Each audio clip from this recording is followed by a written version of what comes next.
Oh, video na. Naka-video na to. Oh, hello. Hello guys. Mag-iihaw kami guys ng bangos. Dito kami sa labas ng bahay. So guys, yung ay mga halaman na ano ano ba tawag nito guys? Parang pole camouflage. Ayan. Meron kaming kalamansi guys, kaso parang nag-ihaw kami guys ng bangos, wala kaming ulam. Yun guys naka-foil. Matindi init ngayon guys sa Maynila. Ito pala yung aming giant photos guys. Itong isa guys, bala ko ilipat doon sa sa gate. Puputulin ko to rito guys Ikididikit ko roon sa kahoy.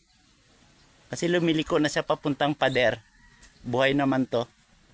Hindi ko lang sigurado guys kasi sobrang init ngayon dito sa Maynila.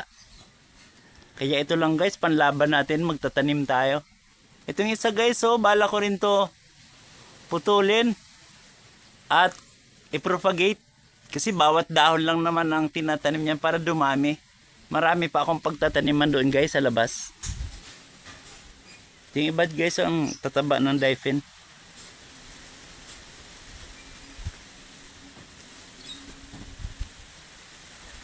Ito ang aming Green Orlando na pelo.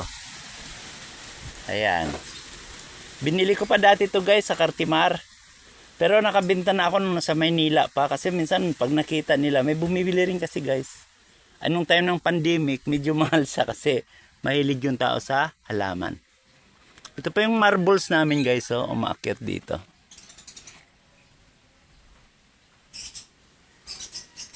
Ito isa namin Indian Mingo guys, daming bunga ng Indian Mingo Medyo mataas lang.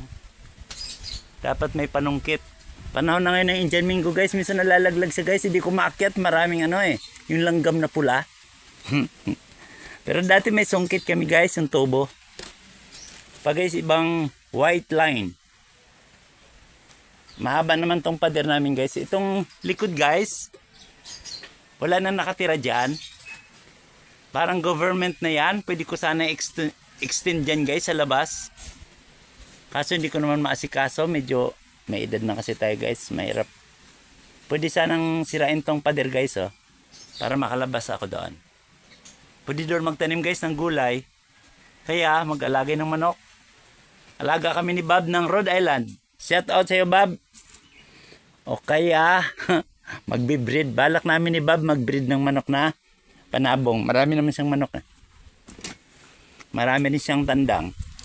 Madali lang ba guys mag-breed ng panabong basta meron kang materials. Kasi incubate naman siya. Ayun na guys, ang aming monstera ang laki. Umakyat na sa santol. Santol to guys na malaki. Ito naman langka. Langka itong kinapitan ng giant photos. Ito guys ang balak ko putulin.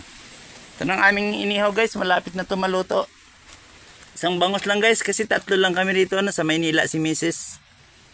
Nandun siya sa anak kong babae kay Regina. Kasi walang maghahatid sundo kay Romrom. Umalis na kasi yung mister ng anak kong babae. Ayan, umalis. Nagbabarko guys yung pumapasok naman yung anak ko guys na babae.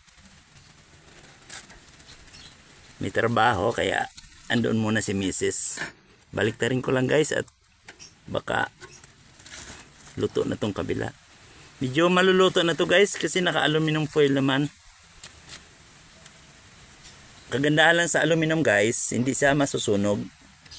Tsaka mabilis siya maluto kasi yung init concentrated sa loob, hindi basta nakakalabas.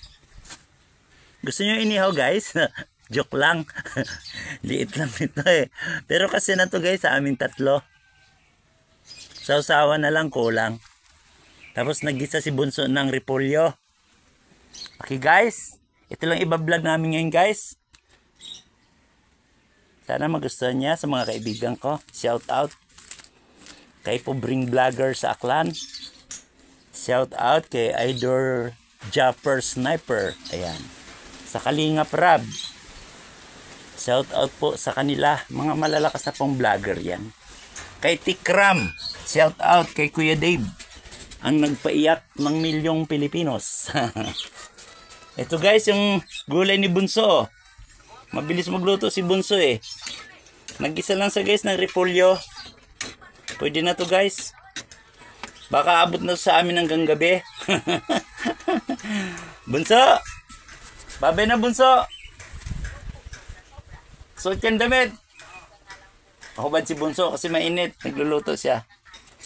Mukhang masarap tong ano mo Bunso ah. Repolyo ah. Ano sinahog mo? Hotdog? O Bunso, shout out na. Kabal pa si Bunso. Patayin mo na Bunso. Okay na. O. Bye. Babay na. Hindi ako nakapagdamit eh.